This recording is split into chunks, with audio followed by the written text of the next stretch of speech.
Welcome to Wednesday Comics.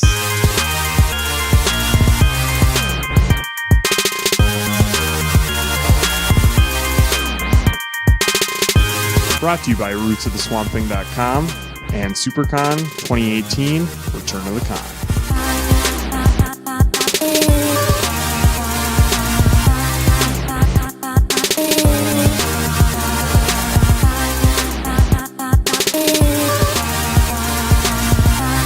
Hey everyone, keep turning those pages.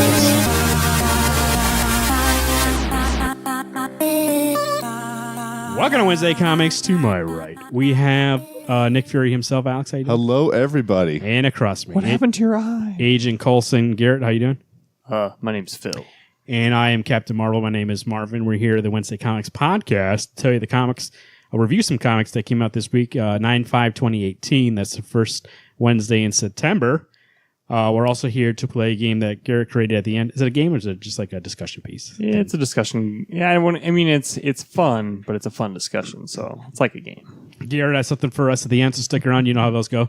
And first Wow, up here, what the fuck? not that it gets your game. I'm saying, yeah, you know that's how we what gets are. my To be game. fair, that's hard not to Did take you that hear that personally. sarcasm? Because I heard you know how those go. It's gonna be shit. No, I meant on our side, how we react. Oh, And I see. obviously, from that, he has PTSD and he knows how it works. Yeah, now I regret spending an hour making this I game. say, to be fair though, it only took you about 2 months to come back with something for us to do. Yeah, it came back from never going to do it again, so he forgot about it, and now he's back, baby. Here we go. Man, you shot This me is down what I right live away. for, Garrett. This is what I live for. For putting me down? Every Rip you a new Thursday, one. I'm like, I hope We could be Garrett. reviewing Bully Wars starring Marvin Salguero. Every Thursday, I'm like, God, I hope you. Actually, you know what? That main bully does make me think of Marvin. Shut up. For free talk, we're here to talk about Makes sense. a new book was announced this week, or a new book that is coming out, and I wanted to bring it up for us to discuss it because I do think this is something that we'll all be into and something that all of us will be excited to read. And it was announced that they're going to be doing it, so I thought I'd bring it up. We talk about it.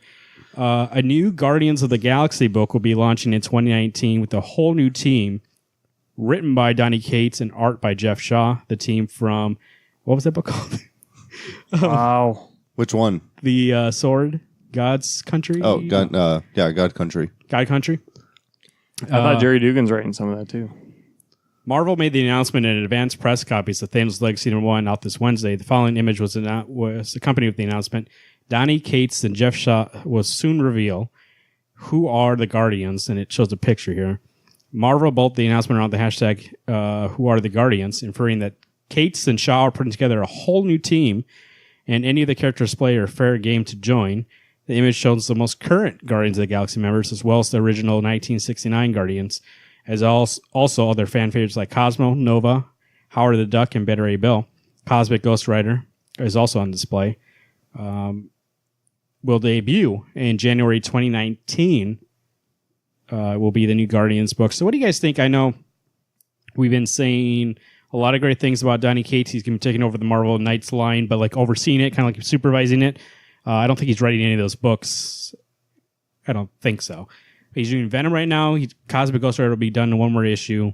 Two more issues. He's doing Death in Humans, and that's a few left. 2, 4, and 5. So he's been doing these kind of mini-series, and I think this is the first like ongoing he's been announced to be part of. I think Venom's kind of an ongoing because I know he's at least into 7 issues. Okay.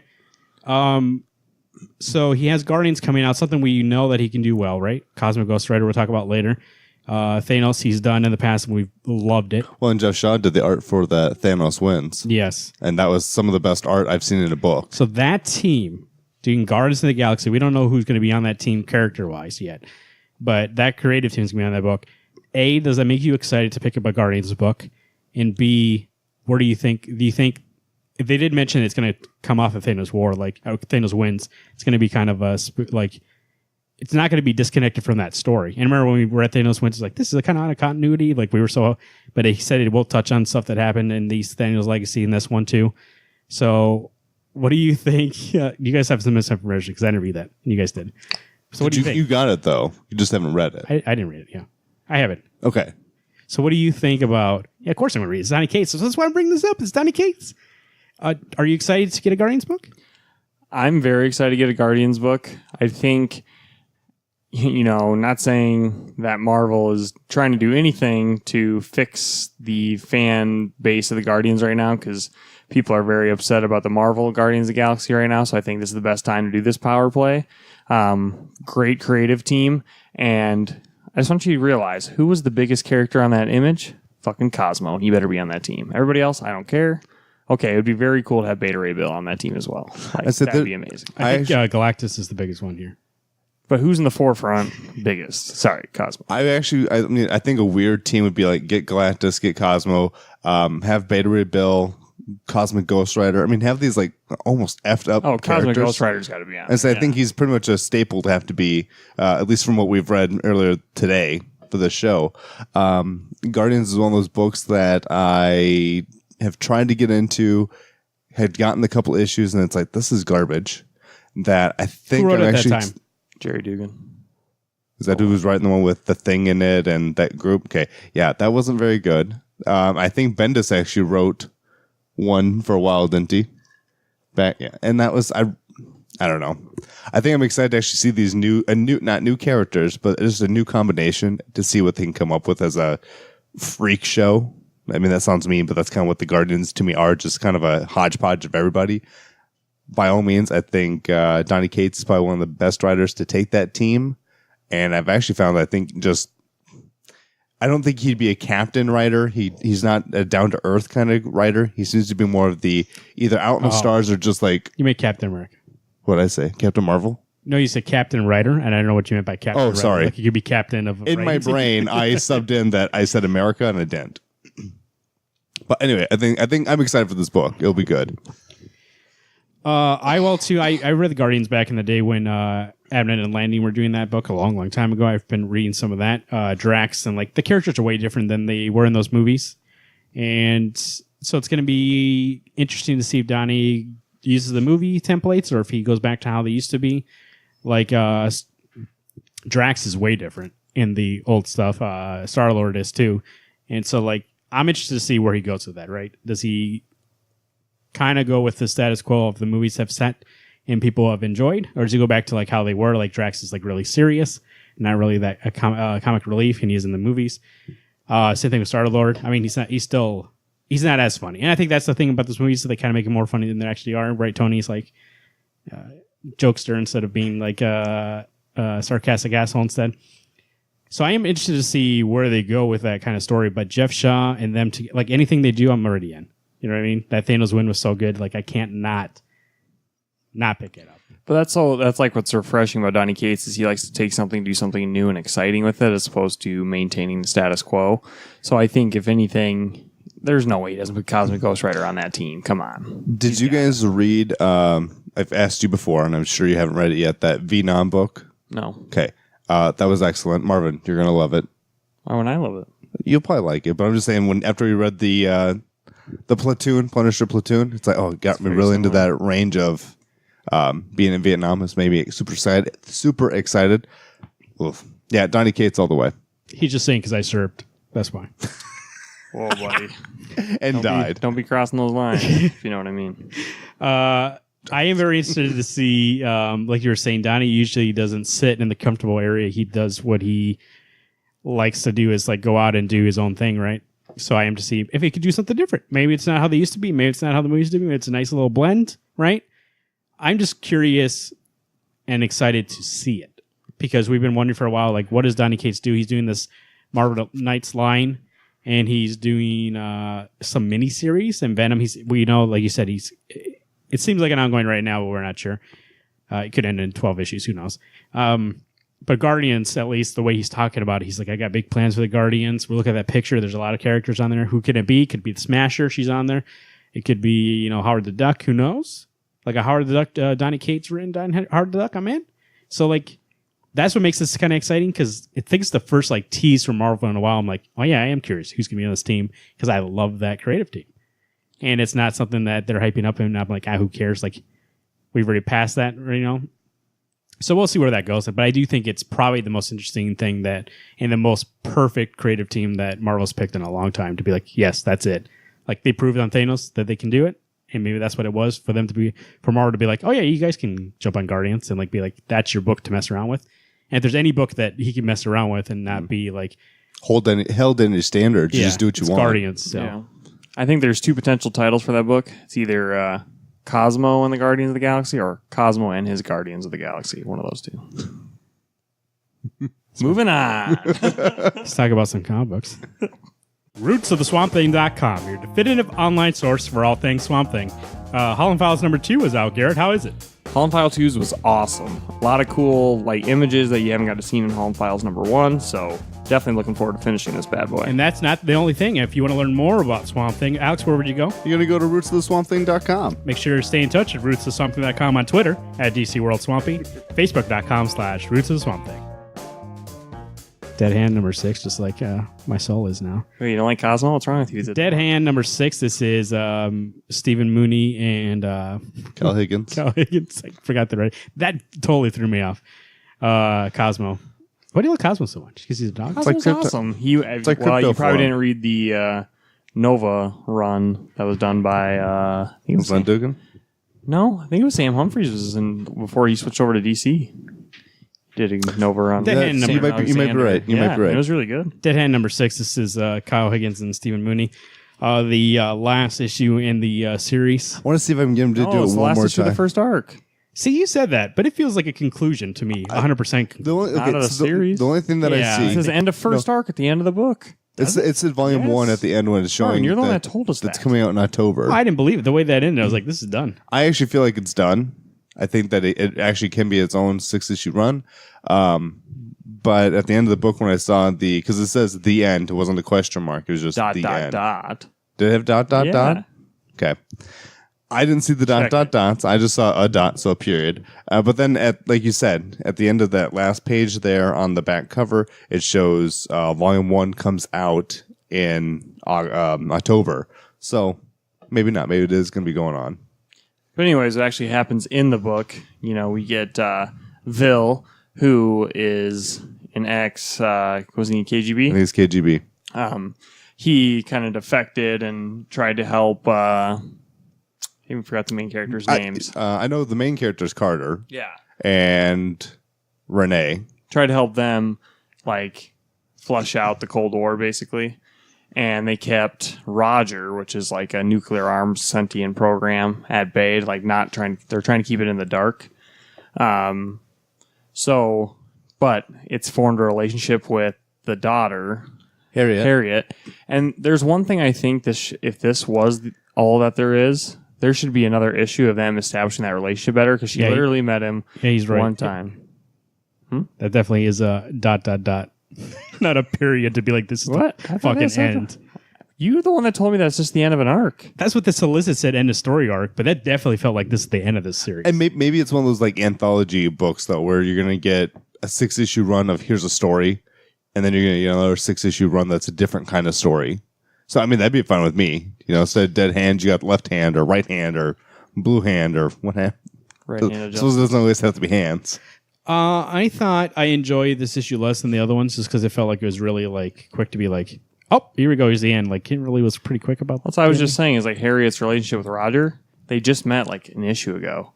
And now she's like, I know you can see me and Vil's coming to make you set off bombs, but you're a good person. And it's like, what's a good person? The robot's already oh, I know what you're saying.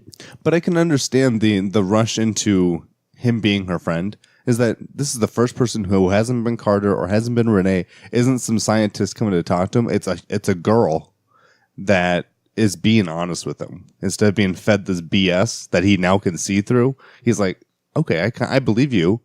And he doesn't have to believe what she's saying to him. We're hoping it's that 50-50 shot does Roger freak out and be like, fuck everybody. Or go, Vil, you're not real, or you are real, but you're not telling me the truth. I know the truth. Yeah, I disagree with Marvin that it was really rushed. I thought the art was great. Stephen Mooney's art, the whole series. It's just the story. I think you needed one more issue to flush out everything. I did enjoy it, but here's the thing: if it was the final issue, it feels rushed, and if it is in the final issue, and it's just the end of the story arc. Why rush it? That's why I don't know if it. Why not just do a little simple more conclusion? It felt so wrapped up, and at the end they were like, we moved on, and they went to America and saw the landmarks. We moved on and saw how the world moved on. Well, Roger's in the phone. I understand the moving on. They're trying to get Roger, and that's what makes me think it actually could lead on. Now we're going to see.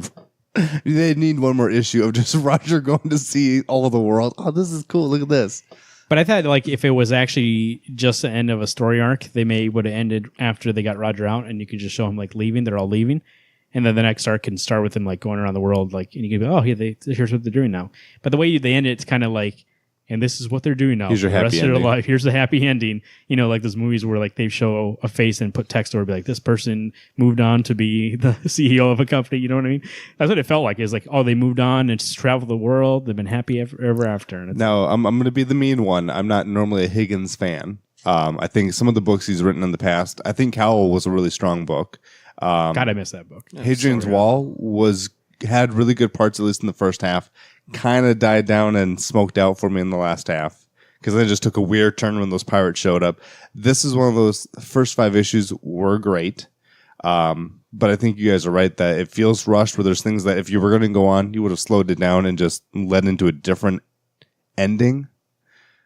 So I don't know. It wasn't a strong ending, but it was an ending. I give it a 7.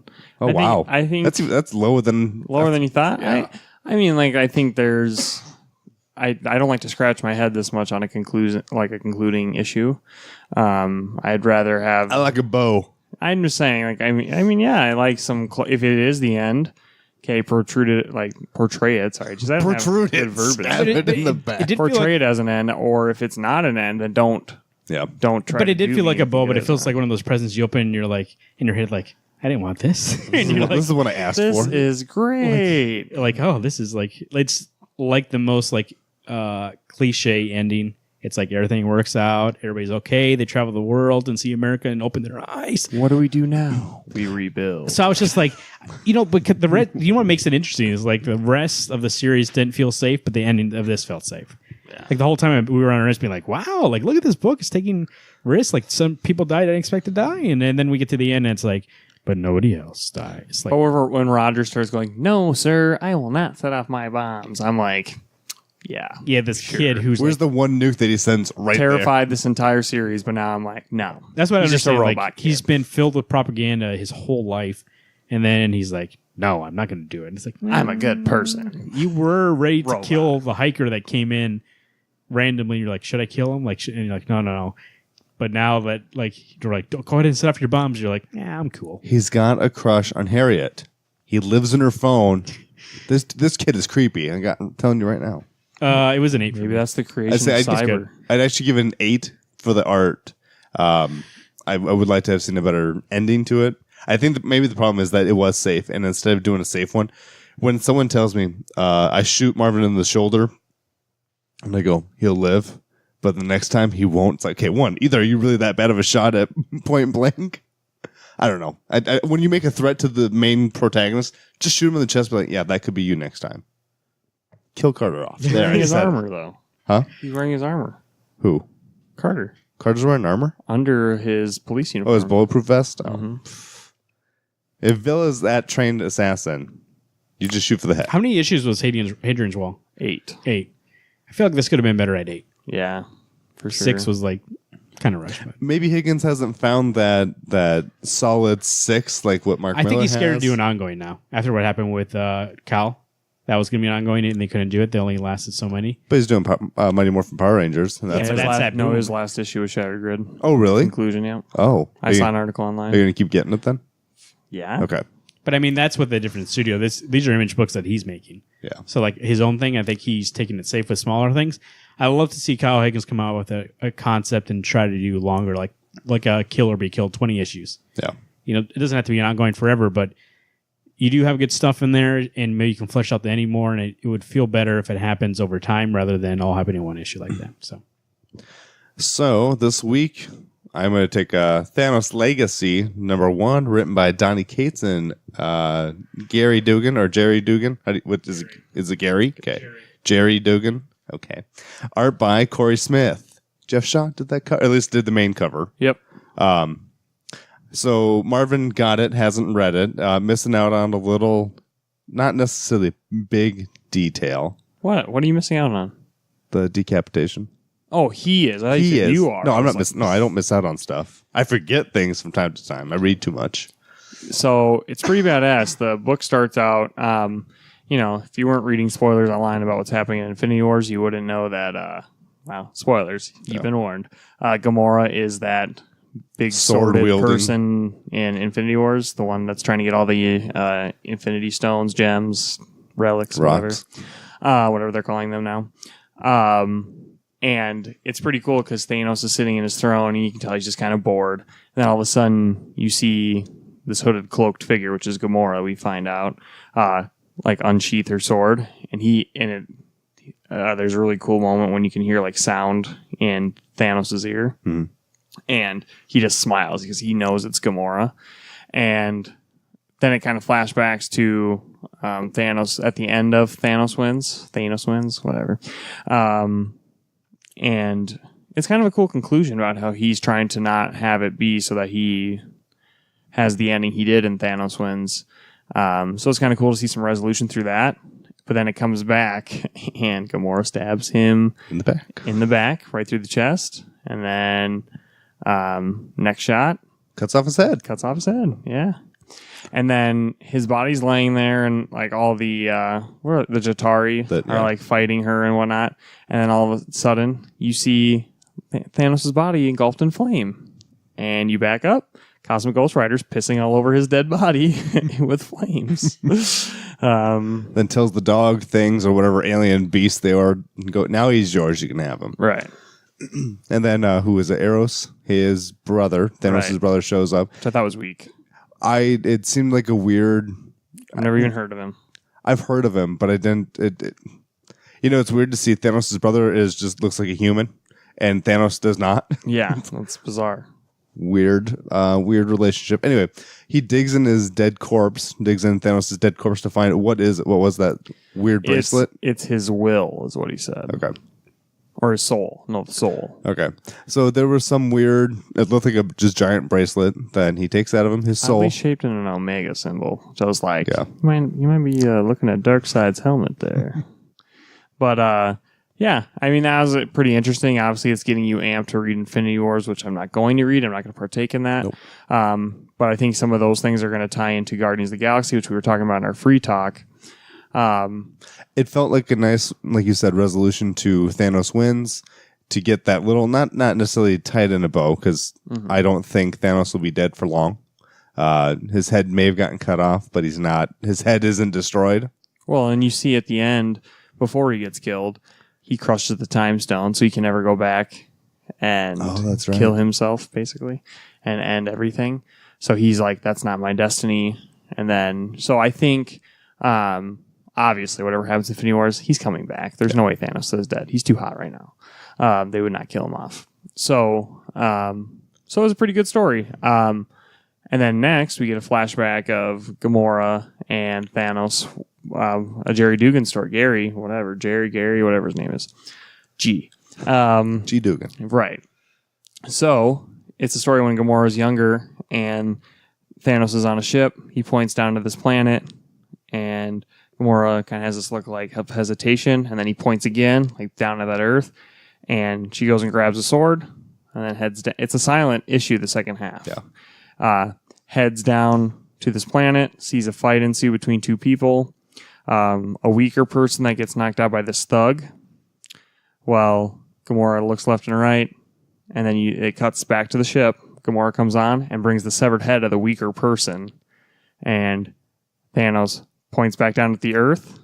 Gamora gets faked out, looks down at not the Earth, the planet, and as Thanos is walking away, the planet's exploding because he blew it up. Yep.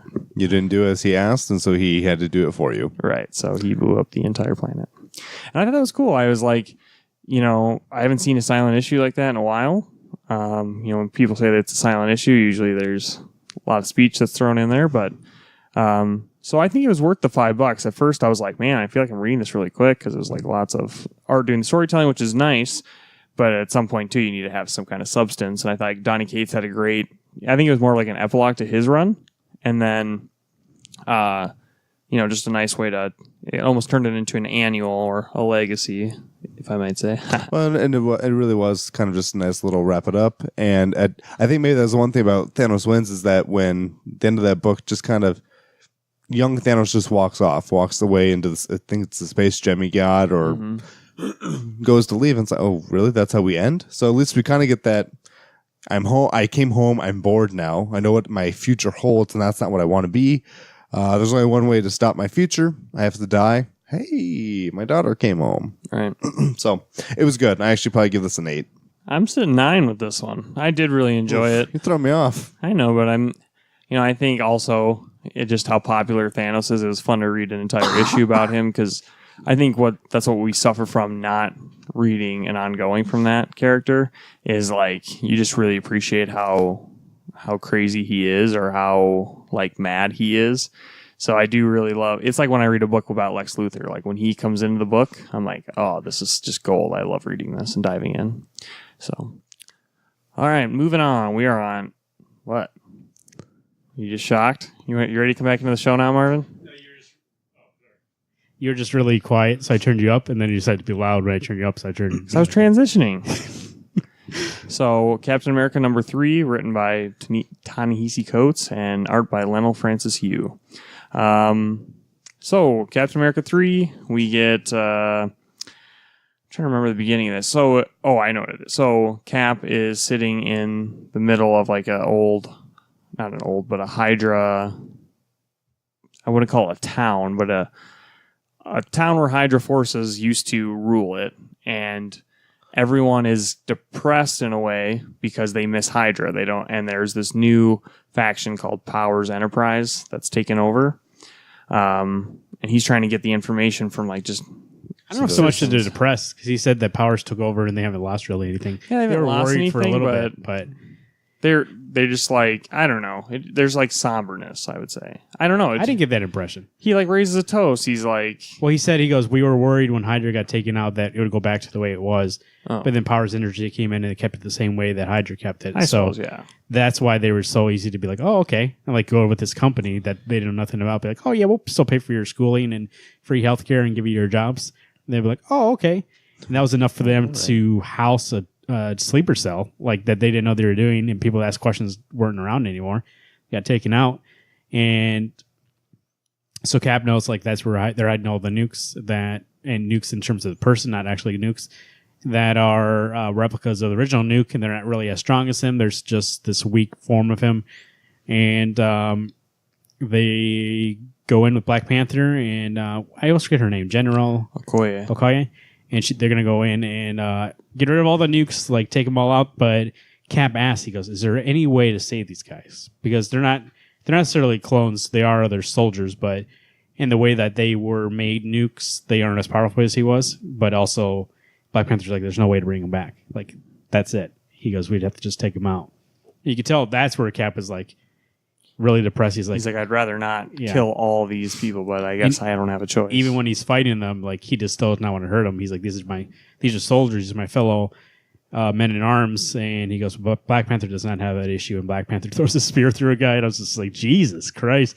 I think I love that part though, where Cap's like, out of all the villains I faced, this is probably one of the hardest because it's an American soldier. It's my brothers. They've had the same training as me, and he's like, there's no one that has more fight than an American soldier. And so, like, I thought that was a really cool moment for him to, like, admit, like, it was, right? This is a lot tougher because it's, people that have been trained the same way I have, that have been in the same situations as me. And I don't think any villain has anything on these nukes. It's a good situation because when you get a character like Captain America, not that he's the most powerful in that universe, he's not even close, but when you get a character that's that powerful, the same thing like Superman in DC, right? It's never going to be them going against the most powerful person. Like in this, those guys are way weak. He can take them out in 2 seconds.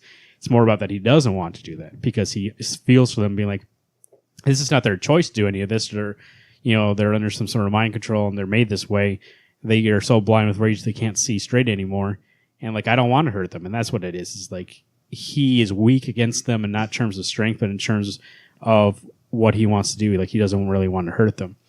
And which is interesting because that's what you have to do with those characters is like make them have those moral struggles rather than physical struggles. Because physically, he can take out these guys in 2 seconds. It's just that he doesn't want to. Black Panther has no issue with that. He's going to take him out as quickly as possible. And when you see that fight, actually, if you go back and look at it, Captain America is really doing more of like kind of pushing them away. Like, well, he's pulling his punches. He's just trying to deflect from getting hurt, where Black Panther's just going in headstrong to, I think, almost pick up the slack that Captain's leaving behind, going, I know Captain's not fully in this fight. He's fighting enough to survive, but we need to shut him down. There's a great panel where Captain has his shield on. He's like holding a bunch of them back. I thought that was a great panel. Yeah, because like there's the part where Black Panther has to finally go into the control room and activate that whatever that makes all the speed nukes. up their process. There's a virus that they're putting into him, and it's like they don't last. They usually last days, but he's like, let's speed up to seconds. Yeah, so Cap might be pulling his punches, but he gets to a point where it's a numbers game where the numbers are starting to win out. And he's like, hey, I don't want this to happen, but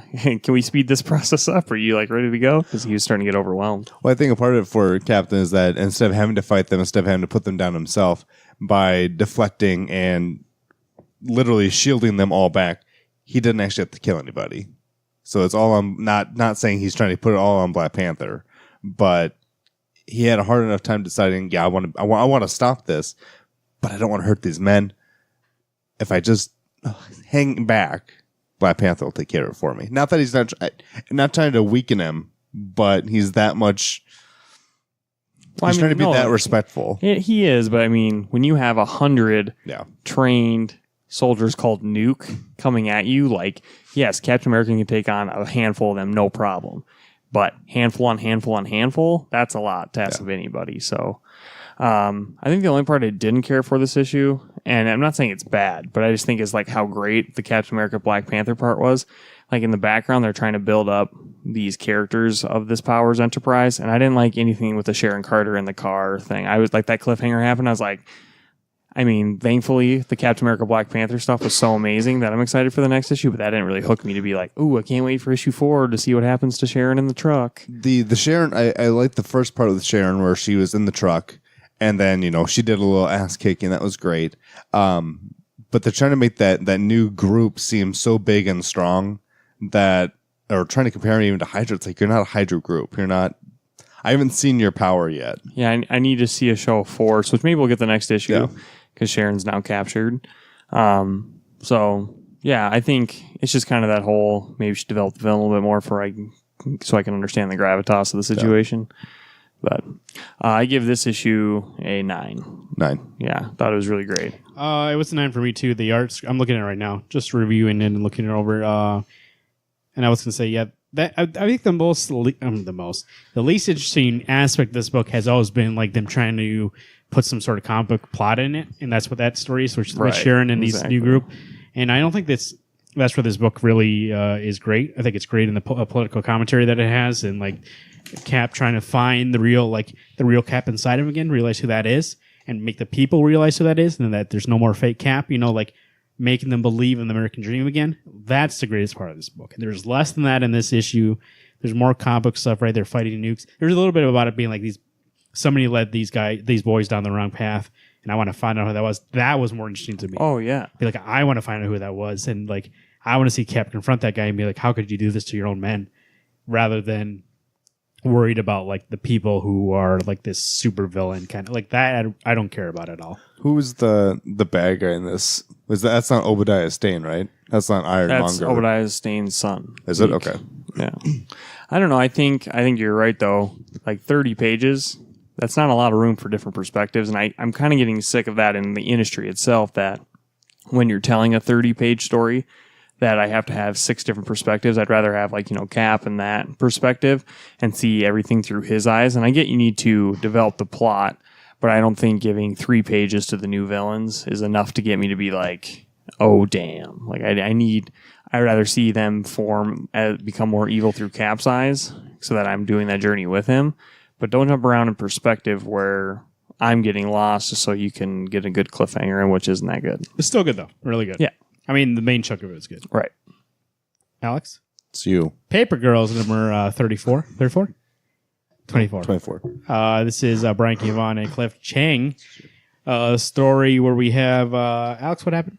This actually I was surprised. This issue was pretty good. It was great. I read the last two back to back. This book's, I think, at the peak. Oh, really? You hadn't read 23 yet? Okay. Because I thought 23 was really strong. Yeah.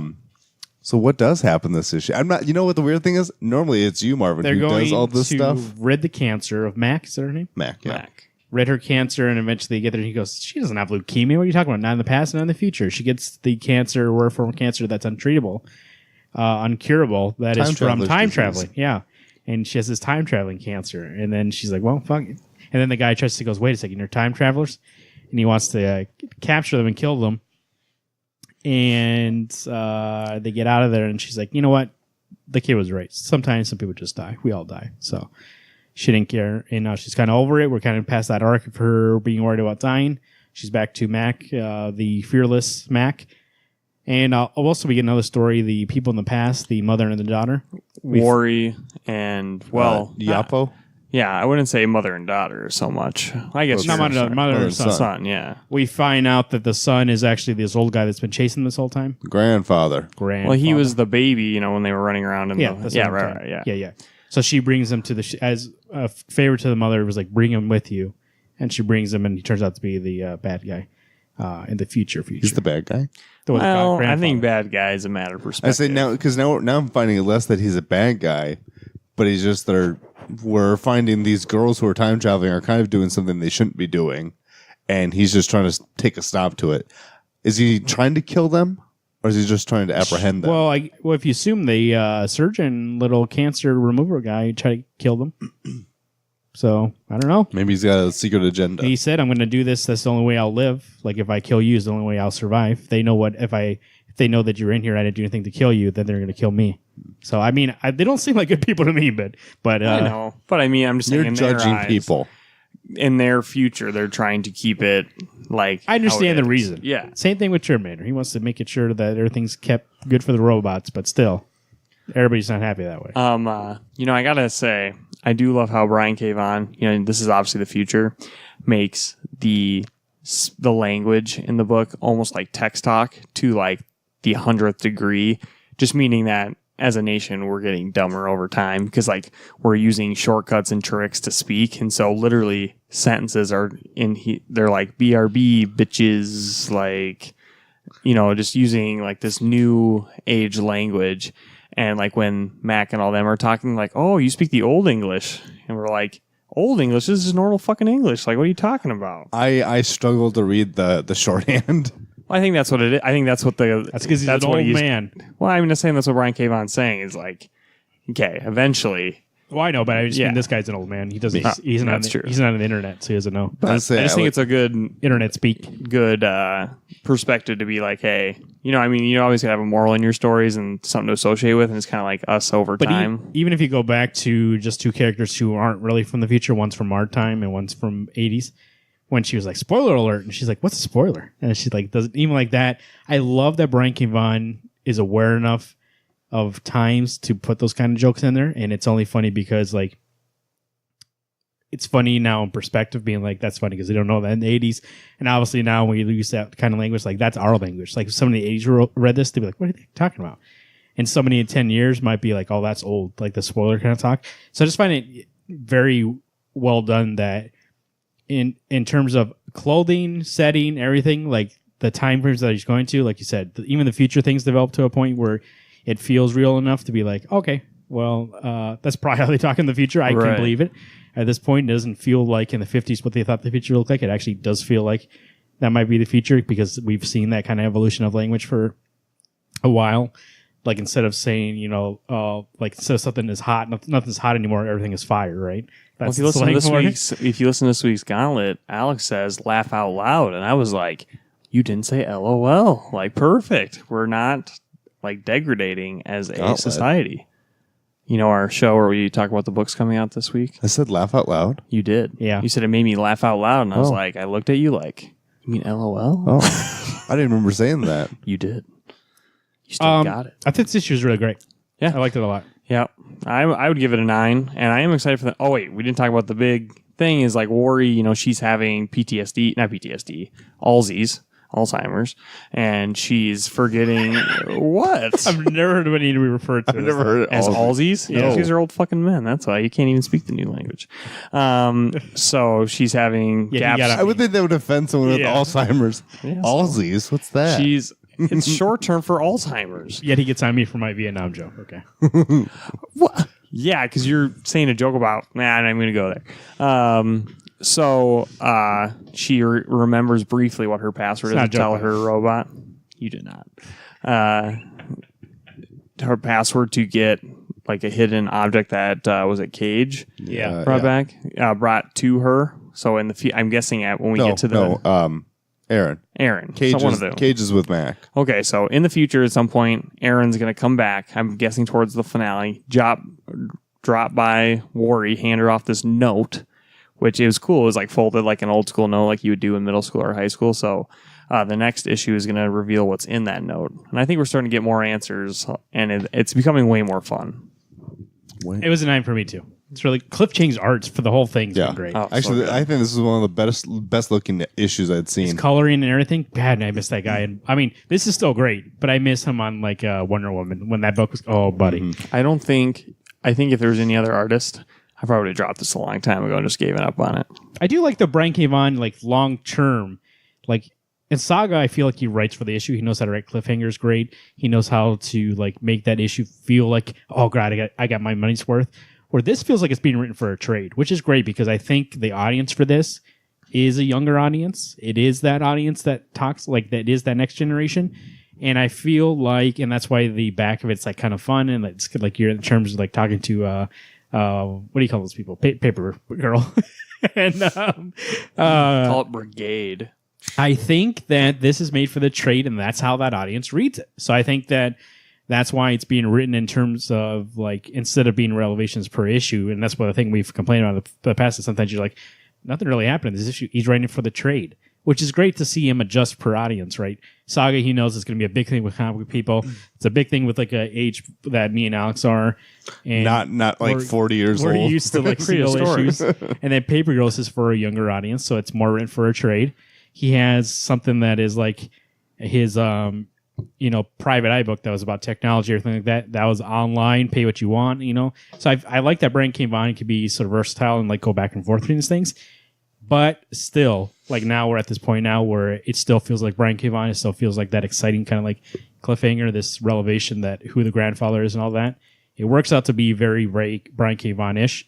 And I do enjoy it now that we're there, but I feel like if you're reading trades, you're all in the whole time. Yeah. I mean, because I think for us, it took a lot of work to get to where we are now. But I think part is that you go from Marvin and I reading Saga, where it is issue per issue, something pays off. Where other writers like Oblivion Song, I'm sure that's the trade-esque book, and I dropped Don't it. go knocking on my books. No. I'm just saying that I find it interesting that I dropped it, Marvin dropped it, because it's going to be more likely a trade or a 12 issue. Here's your big book run. Where, in all honesty, if it were someone else writing this Paper Girls book, we probably would have dropped it going, what the hell is this shit? But because it's Brian K. Vaughan, we're like, okay, I'll give it a chance. I'll give it 24 issues to see whether or not it's worth my time to keep getting. I give it a 9. Alex?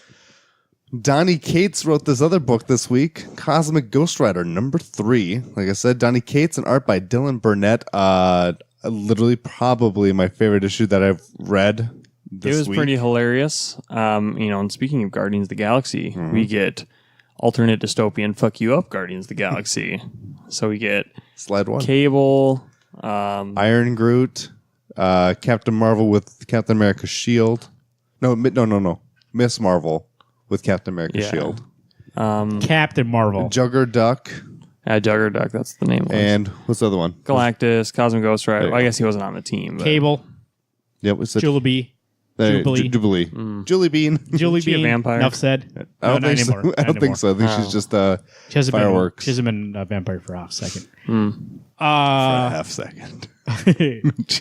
I love this book. It's really funny. It's, I think, of course, you had to have read Thanos Wins.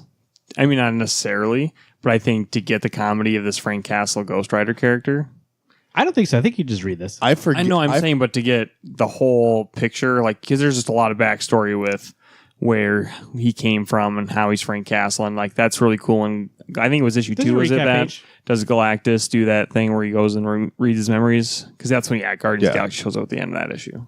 Well, I think part is that it's just there's more payoff having read Thanos wins. There's a recap page. Who wants to read an essay? To be fair, Marvin forgot, so he had to reread the recap. I did page. read the recap page actually.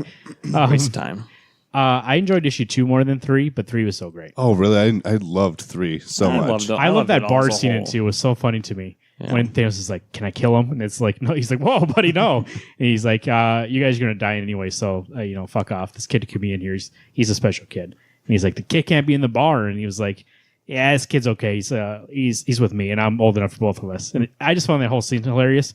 There were funny things in this issue, the 3rd one, but nothing was as funny as that scene to me, at least. So. Oh, really? The last page made me laugh out loud. Oh, the last page was he's taking great. Cable's arm. What? When Baby Thanos is taking... No, the last thing. We can say it first. I was just so all the time that Cable's talking to Ghost Rider, and he keeps doing, slide once. So it comes back as a little bit older Cable, brought a new team to fight Ghost Rider. Ghost Rider beats the shit out of him. So slide 28. Comes back with, 28 more people, brings more team. Again, Cosmic Ghost Rider kicks the shit out of everybody. Finally, slide 100. Cable older than Dirt. Dirt is even younger than Cable. There's a whole shitload of people. And Ghost Rider finally does start to take a little bit of a fall. And Baby Thanos... I think he obliterates the shit out of him. No, because Baby Thanos gets out. Because they beat the shit out of him. Yeah, Baby Thanos gets out and rips seconds off his arms and beats everybody up. I was like, holy shit, that's amazing. Way to go. And then you get to the best part of this. When you had said last night this was an amazing book, I thought, I'm like... What's the last page again? Where you find out what Baby Thanos becomes. Punisher Thanos. Oh, yeah. That is... Okay, now Hey, Pops. Yeah, that's fucking cool. Big fucking bazooka. I thought his look was hilarious. Like, he doesn't seem so much buff as he just feels like big. No. I think the way he's drawn is like perfect. Where he's got, and I love that he's actually wearing a Punisher shirt. Oh, jeez, I like that. I don't think there was a lot of... This is 6 issues? Five. I don't think there was like a lot of substance, a lot of action in this issue. We got a lot more... I think that's why I like 2 last week. Yeah. More, but the action was funny, and I did like the ending a lot. And I did like Thanos finally killing somebody, and then Cosmic Ghost Rider was like, "Oh, okay, fine." And he just shot Cable. Like, there were good stuff in that book, and I really did enjoy this a lot. And I really do like the art a lot. Something I thought from that first issue, I was like, I don't know. I think I even said in the podcast, I was like, I'm not sure if it's 100% my style, but I'm okay with it. Now I'm like, okay, this is perfect for like this type of story. And I thought that maybe when this book was announced, I go, I'm in because it's Donny Cates, but in the back of my head, I kind of was scared that maybe too much Cosmic Ghost Rider would be too much, but he seems fine. Just wait a couple months, then it'll be too much. And maybe that's probably my fear for the Guardians of the Galaxies. If Cosmic Ghost Rider's so prominent that he is going to be overused and he's going to be the Deadpool of the team, and I'm like, okay, really? No. Let it dial down. You're right. Bring in Howard the Duck. Let's go. No, still wrong. Duck. He's dead. I give this one a good 9. This is a 9. I'm at an 8 for this one. I don't know. I just think, not saying it's bad. It was great. You hate it. 8 is good. If I say less than a 6, it's bad. 8's being passive. Go ahead. 8's being passive. It's above average. But yeah, I thought it was good, but I don't think it was as great as issue 1 or 2. I think as a whole, it's amazing. I just think, there's a lot. Like, I'm trying to see what they're trying to get to with this. I still think if you haven't read Thanos Wins yet by Donny Cates, which is just in the Thanos series, the arc's called Thanos Wins, and you're not, and you're still like on the fence with this, you are missing out a lot. Like, those are so far combined. Like, I understand what you're saying before. Like, this by itself is still good, but it's not as amazing if you read these back to back. That combination of these two together is probably one of the best things in Marvel in the last couple years. So. Yeah. I think maybe part of it is that Thanos Wins has the Jeff Shaw art, which was immaculate, and just these ideas that slowly got revealed to us that, now we know Frank Castle is Cosmic Ghost Rider, all the shit he'd gone through. But to see that in Thanos Wins is what really made that book so strong. Wait, say his name. Thanos. Say his name. Thanos. I don't know. I say No, it's Thanos. Did you watch Avengers Infinity War? They say Thanos. I don't believe I used to say Thanos a lot. I used to say Thanos. I don't believe it. And then when I heard the correct way that Lord the Thanos. creator called him, Thanos, I say Thanos. Thanos, with an extra H, Thanos. Garrett, what else? We got Batman number 54, written by Tom King, with art by Matt Wagner. This is the one-shot Batman and Robin. Is it only a one-shot? Who's doing the next arc? I'll look it up in a second here, but Batman and Robin and Batman and Nightwing story. Batman and Nightwing taking place in present day, and Batman and Robin taking place when Dick Grayson's Is he even parents saying died. Batman and Robin? It's just Batman and Dick. Yeah, he's not Grayson. Robin yet. Batman and Dick Just Grayson. after like that week that his mom and dad died. Yeah, the week. Well, a couple months. It kind of flashes back. I was worried about this issue going in, only for the fact that, again, Marv might fight me on this. I thought when he did Grayson, I think that was, yes, it had Dick Grayson trying to be another character, and it was still Dick Grayson, but I don't think getting down to the essence of him, because at that point in time, he had been through a lot. He got tortured and forced into doing something he didn't really want to do, but he knew he had to. So kind of doing the same kind of Bruce mentality, not really being carefree Dick Grayson. This is legit Dick Grayson that most people know. Starting with that first page where he's smiling the entire first page, and you can just tell this entire issue, all he's trying to do is cheer up Bruce, because as brooding and horrible things that Bruce went through during his childhood, he was still there for him. And I thought there was a lot of great heartfelt moments throughout the entire issue where I'm like, that's 100% Bruce and Dick. Like, they would act that way. Like, Bruce would be like, dude, you're trying to make me too happy. Like, you're trying to make me laugh. And then eventually he makes him laugh in the Batcave. And Batman starts laughing for a second. He's like, whoa, too much emotion. And then he's like, no, I can't. I know he's like, what's wrong with me? And he's like, hey, man, I know you're saying that you're okay, but when you think you're not okay and you're finally ready to not be okay, let me know. They are like great, like you said. The whole time, Nightwing is very, like he's there for Bruce. He's there, like he's like, I'll go back when. Like he's very candid, not candid. He's very like trying to be there for Bruce, but not forcing it upon him. Right? He's like, how long are you gonna be here for? He goes, me. He goes, I'll just be around. And but in his head, he's like, I'm gonna be here as long as you need me to be. But he knows that Bruce will not react to that in the way that he wants to react to. So he's just like, hey, I'll be around. And the same thing there. She goes, I bet you a penny. He goes, a big penny. And then stuff like that. And he finally gets Bruce to like break and laugh. And you see Bruce. So like in the flashback when Dick Grayson is a kid, you kind of see the father and son relationship. You kind of see Bruce be the father that Dick Grayson really needs in that time, to be the mentor, to be the person that helps him move on. And then in the future story, you kind of see the opposite of that. Nightwing becomes the mentor, becomes the person to help Bruce move on. How to be the mentor in terms not of like how to be a better hero, but how to be, more of a person, to like move on and like show your feelings, to be happy, to show these emotions, like to cry if you need to cry. And it kind of turns from a father and son relationship in the past to kind of more of like a brother relationship in the future. And you see them in that way, and you see the way they've grown. And when we get to that last page, when he's like, you remember I used to hate cucumber sandwiches? Yeah. He goes, I just told you what my father told me. And the last couple lines when he's like, yeah, you might hate him at first, but eventually they grow on you, and you kind of see them like walk away together. And you understand that's kind of like an allegory for their relationship, that if you keep on working them, they're worth it. And they walk away with that. This issue here, I remember we talked about last week, you were curious like how Tom King would write Nightwing. Mm-hmm. This issue here proves that Tom King understands them 100%. Oh, yeah, that whole absolutely. Yep. Well, so that makes me think that any of it's a jab, but the weakness in Grayson may have been Tim Seeley. Dude, Tim Seeley's been biting it. I know. And I didn't mean to change it to that subject, but you talked about Grayson earlier before we even talked about the specific issue. It's like, there were great Grayson issues, great story. That character felt like Dick Grayson at times. And then when that whole team left, it's like, wow, well, this isn't Dick Grayson. This felt like Dick Grayson. I felt even Bruce seemed more of a dick than normal to me, not Dick Grayson. So I got to say two things, and they're both involving Matt Wagner. One, great art. Looked incredible. And how refreshing is it to see Batman in the original Batman, year one outfit?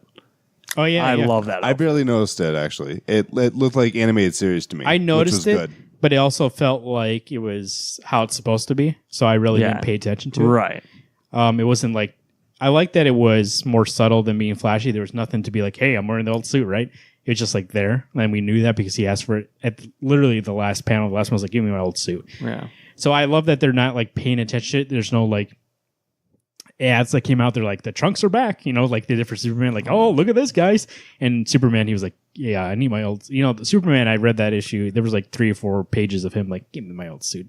Lois is wearing my new suit, right? Is that right? Lois took his new suit? No, literally all they do in Bendis' run is like, did you see he's wearing the underwear again? That's all they do to No, mention. Lois takes his suit. Wait, what? Lois takes his suit. Oh, his old suit, yeah. Yeah. No, his new suit. That's why he goes back to his old suit because Lois took his new one. The one in his space. That's what I meant. Yeah, Well, yeah. I mean, his old new suit, yes. Yeah. Yes, he's So wearing that's why he his goes old back to- outfit because Lois that's took all he his has new left, yeah. outfit. Got it. So, but I mean, they make a big deal out of it, and this one it was literally one line at the end of the last issue, and this one they didn't mention it at all. You just have to know. Well, yeah, it's what I think at the end of that last page, he's like, I need to go back to basics. I need to go back to how I was without anybody involved. Bat nipples. Nope. No bat nipples. I didn't love bat chafe. but This that's about issue is, by the way, 55 is a different story, so it's just one shot. it. Oh, okay. But 55 still has Dick Grayson in it as Nightwing. Him and Short nice. they're still teaming up, so it is a continuation. Like I said, Nightwing's going to be there as long as he needs to be there until Bruce is okay. I was gonna say at the end there, I didn't think it was complete. I was like, there's a little more we can squeeze. No, out but of Tony this. Daniel is doing the art for the next arc. It's about KG Beast, and so it's going to be a different story. But I feel like it's not going to be, and that's what I love about Tom King's run so far. Nothing feels like it still feels like one big story still, and it feels like you could have jumped at any point, but you're not going to get the full satisfaction of this run unless you're here from issue 1. Like we know that this whole thing was done by Bane. Does that pay out? We'll see. Oh, that But- last 12. Could you imagine the last 12 issues of the series is just everything from this entire run just wrapping up and like one epic conclusion. Oh, But people had kind of concerns. We're on issue 54 here. People are like, he's going to do it for 100 issues? Are you sure he can last that long? And we're, over halfway done with this now. And I'm like, I need maybe more than 100 issues. But I mean, if that's what you're going to do, that's what you're going to do. But 100 issues is better than nothing. I mean, I'm saying like that's too more come years of in. this book. So Yeah, like exactly. at 2020, this book will be done and somebody else can take it over. But I feel like a lot of the changes that are happening in this book, a lot of Bruce who we're seeing is a great character development for this, for Bruce. And I'd love to see it stay around. It's not gonna but that last arc was so great. And I feel like we're building off of that. And we're so he learned not to put too much into Bruce and putting too much into the Batman. And that's why kind of Nightwing started to kind of make sure that he's still okay. So now we're in the rebuilding phase, but how long is it going to take? What does he need? And Nightwing is there to assist him with it. And I think it's a great kind of reversal of that relationship, and I like to see where it goes. And it looks like we will. So You say KG Beast is going to be in the next arc, and I was like, oh, really? That doesn't make me excited because last time I've seen KG Beast was in the All-Star Awesome. Batman. I was like, really? He's not that exciting of a character. But then I'm thinking it's Tom King writing him. He's going to do the work to make KG Beast 1 interesting, 2 a threat. And I think Tony Daniel, when he wants to do good art, is spectacular. So this book will look great, read great, and I think the story will be awesome. And obviously with Dick Grayson being part of it, we'll have a little more of a, not comedian's not the right term, but a little more comic relief at least at some point. So and I think I guarantee at some point in this next arc, he's going to break down to Dick and Grayson, and he's going to just let him know how because you can only keep anger built in so long, and when there's someone basically just standing right next to you, dude, just let it out. I'm right, it's fine. I'm not going to judge you. Just you're hurting, let it out. I think that's very important and crucial. I think part of me would like to see, and I realize it's not the Bruce. Actually, maybe it is the Bruce Wayne way to do it. Is have Dick Grayson and Bruce hug in their super outfit. They get back to the cave and it's like, that's a great fight. I need to have you with me, and it was amazing that you were a part of this. I'm just struggling, and for either Dick just to grab him and hug him, or Bruce to just succumb to the I need a friend, and I can't talk to Clark about this. He's got his own garbage going on. I know you're a busy man, Dick Grayson, but I appreciate you coming to town. Well, maybe that's right about when they, Heroes in Crisis is going to start. And he's like, hey, maybe we we should go. Like, I'll go with you, and we'll go to the sanctuary and get some shit. God, I'm figured so out. excited for that book. That book's coming out so here Next week. Next week. What? I thought it was October. I thought it was October It's too. next week. Oh, guy. Nuh-uh. Yes. I did not see it. He's already made my list for next week. Not for our reading list, but for what I'm getting. Well, it's on definitely on the reading list. What are you Now, doing? fuck that shit up. Batman number 54. We have Paper Girls number 24. Cosmic Ghost Rider number 3. Thanos Legacy numero uno. Captain America number 3. And The Dead Hand number 6. Those are comic books that came out this week. Pick them up at your local comic book shop or online anytime, anywhere you get them. I'm not sure where you do, but you do. You do you. Very, very good books this week, I believe. I thought it was a nice, strong week. Last week wasn't. I think it was last week we were all like, oh, no, the 2 weeks ago was when last week we didn't have a regular show because I wasn't here. It's not coming out next week. Also last week. It's not coming out next week. Yeah, it is. I just checked Diamond. It's not coming out. October. It's been saying it at all the ads. That's weird because the second one comes out. Hawkman and then House of The Whispers. second one comes out in October. Nope. Yep. False. Dude, I have the official release of comics site, not your whatever app. While you have that pulled Sorry. up, tell us what I your don't have features. that app. It's Previews World. You use Previews World? Uh-huh. So look between Hawkman and House of Whispers. What do you see there? Do you see Heroes in Crisis? No. So, Couldn't see it. Well, too bad. All right. Well, if you were reading Cosmic Ghost Rider... September 26th is when it comes out. Oh, okay. So Next week. we're both right. So if you're reading Cosmic Ghost Rider this week, you might have seen an ad for Marvel What If. Can I say something quick? Yeah. You say we were both right, but you are no way any. I'm You off said by a I- That's couple like weeks. so close to October. I'm off by a couple weeks. Yeah, he's wrong and I'm wrong. You're both wrong. Nate, you're both not right. He said next week. He said October, September 26th. Well, I guess we're both right. No, I said you no. I nobody's said we're right. both kind of right. If we're doing the Marvin game of who's closest, it's me. Well, in every single Marvin game, I lose. So That's BS. 90% of the games I lose now because false. I get fucked over. Nah, then you get some freaking cheat at the end where you win. No, he just forgot to do something. That's how I win. Supercon 2018, Return of the Con, September 28th, 29th, and 30th. Tickets on sale at supercon.com. Alex, we're going to be there doing a show, aren't we? Yeah, we're going to be there on the 28th doing a live show for everyone. What's it going to be called? Wednesday Comics After Dark. And not only us are going to be there, a lot of people are going to be there. Phil Hester, right, Garrett? Yes, Phil Hester, the current artist of Batman Beyond. He's done other projects like Shipwreck. He's done some Swamp Thing that you may or may not have seen in some Holland Files that came out recently. Not only Phil, signed Steve, Shea Fontana, Tony Fleece, Travis Nye, Midwest, all doing a show the 28th. They'll be doing a show that night. That's the main attraction that night. Jill Thompson, Ryan Cody, John Allen, and more. Tom Wynn. Going to be at supercon.com. Make sure there's a lot going on that weekend. I would say if I am going to tell you any kind of advice, buy that weekend pass. You won't regret it. You got MAP concert that night also. You got Wednesday Comics After Dark. And then you got a whole weekend of stuff to do, people to see. Supercon.com for more information. Okay. So like I was saying, if you read Cosmic Ghost Rider number 3 this week, like we did, there was an ad for What ifs? Marvel What Ifs. One of them being Spider-Man as Punisher, and on his gauntlets, instead of shooting out webs, he shoots out bullets, which is pretty cool. But it just got me thinking and about doing our own version of that. And I came up with 3 scenarios that are what ifs, but obviously trademarks. So we're going to do if what's. If what happens is. Okay, so that's Wednesday Comics. For the if record, what is. I'm actually going to get that what if Spider-Man was the Punisher. I'm getting that. That one I'm going to looks get. sweet. That one I'll get. And I might get the Spider-Man one. There's a Thor one. Oh, that's what if Thor was raised by the Frost Giants. Yep. I don't know if I'll get that. I won't get, I'm just going to get the Flash Thompson Spider-Man and Peter Parker as Punisher. All right, ready for the first one? We got 3 of them that we're going to go over. And it's like I'll say the scenario, and we're just going to talk about it because I think, one of the things we excel at is we're all comic book fans, and we have imaginations, and we have read we've read thousands of stories. Millions. Of Not millions. I know, I was like, millions is a lot. Maybe at least 1,000 or so. But what? I can't amp it up, try to explain it to the audience. I can. He's I'm like, agreeing. okay, let's go. Well, he's got to yell because he wasn't holding his microphone. Yeah. Okay, so We need to get you a headset. Go on. first one is a X-Men scenario. Okay, so if what happens, get it.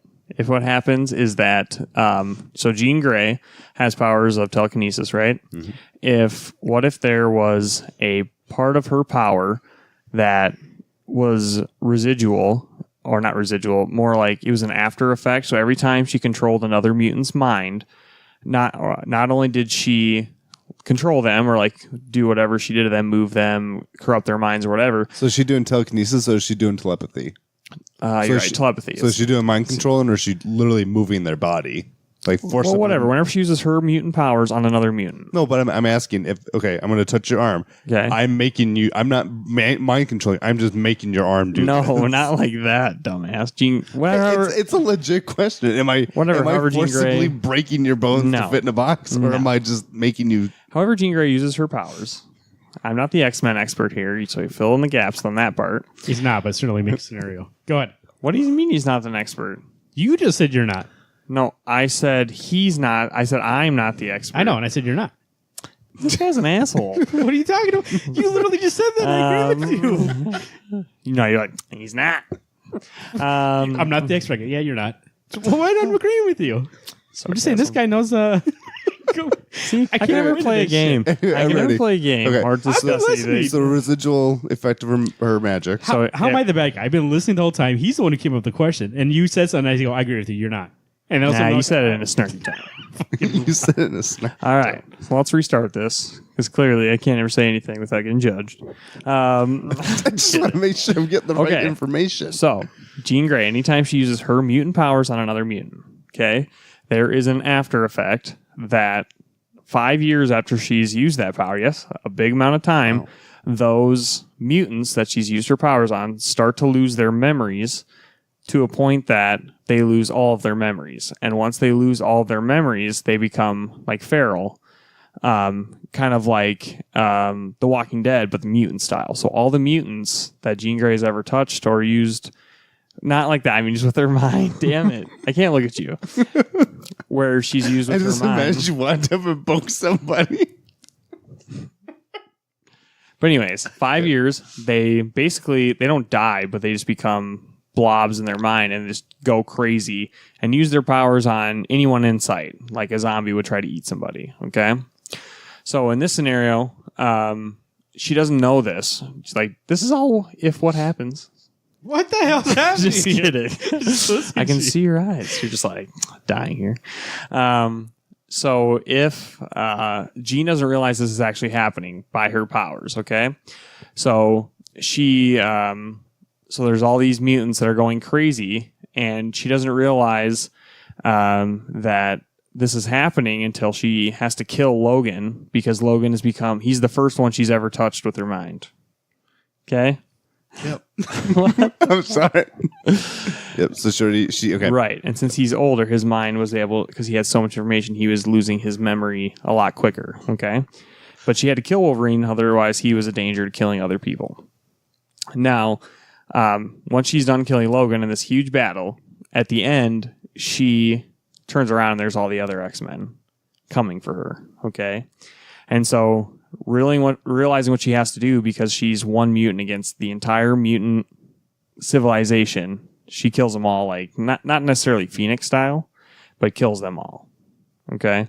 Because she realizes if they continue to do what they're doing, humans are going to get hurt, the world's going to get hurt, and that's too much uncontrolled power in society. Okay? So she kills them all, right? Now, she then becomes the last mutant, right? So from all that power, killing all the mutants at once, not knowing it, so she gets the same thing happen to her. 5 years is what she has left. She doesn't know this, but she's starting to lose her memories in that last year. So much so that on her last day of existence, she she's remembering less and less and less, and she finally loses it. And then how that scenario would end is she just goes crazy, and basically the entire Earth blows up. So what's our part of this game? So your part of this is like, let's just talk about it. What do you think about that, though? We're just discussing it. Like, if Jean Grey Okay, I'll make it so you guys don't make fun of me. By the If way- Jean Grey, just listen. By the way, Alex, I was talking. Think about this. What if Spider-Man was Punisher? That's a nice cover. No, I can't do the same things. Imagine this all in the cover. You can't talk about, okay, if Spider-Man's Punisher, he can shoot bullets out of his webs. Okay, Like, so here you lay down the rule. so, no, there's no rules. It's just No, I know, free but- discussion. Jean Grey has a latent power that when she controls you with her I'm mind... going to say it's Xavier instead. Is that what this if- is? We're no, changing it? No. If She do say Xavier? Does he fight back? Does He's he dead. become feral? she kills him, like X3 But wouldn't he style. know that she's doing something? Okay, so But she's touched his mind. So But 5 he can years touch later, hers. doesn't mean you can block It's mutual memories touching. from. But yes, but her latent power is that after 5 years you lose your memories and go crazy. I thought we were talking about her mutant power. That is her mutant power. You said her latent power.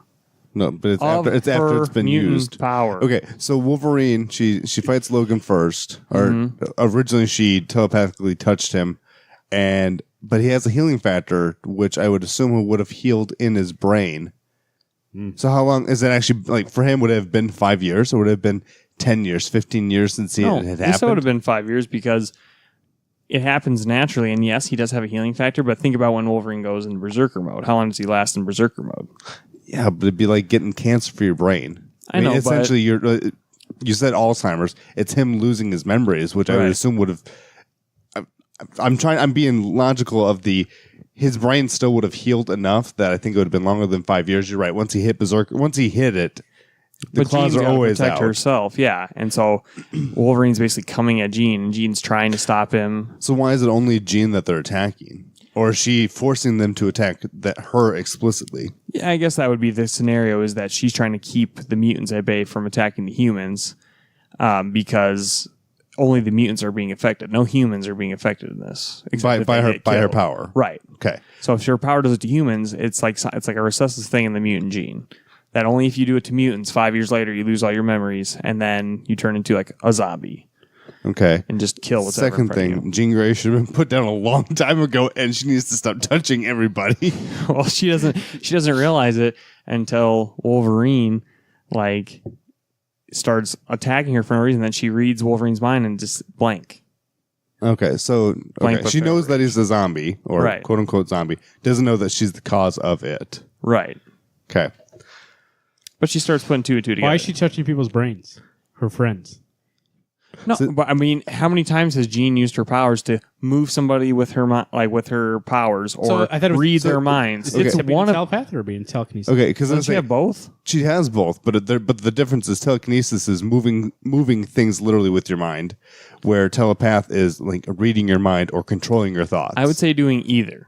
I think any of her Holy using shit, any she of her just fucked power. everybody Yeah, over. that's exactly If she it. used Cerebro, That's Cerebro, exactly it. She fucked everybody. But Well, doesn't she- Cerebro, yeah. But doesn't she have some sort of rule where she doesn't do that to her friends? She doesn't read their mind? But I don't know. I mean, even reading X-Men Blue, she was. I mean, that was the younger Jean, so maybe she didn't make that I rule mean, by for your own herself. mission, you're not an expert, so.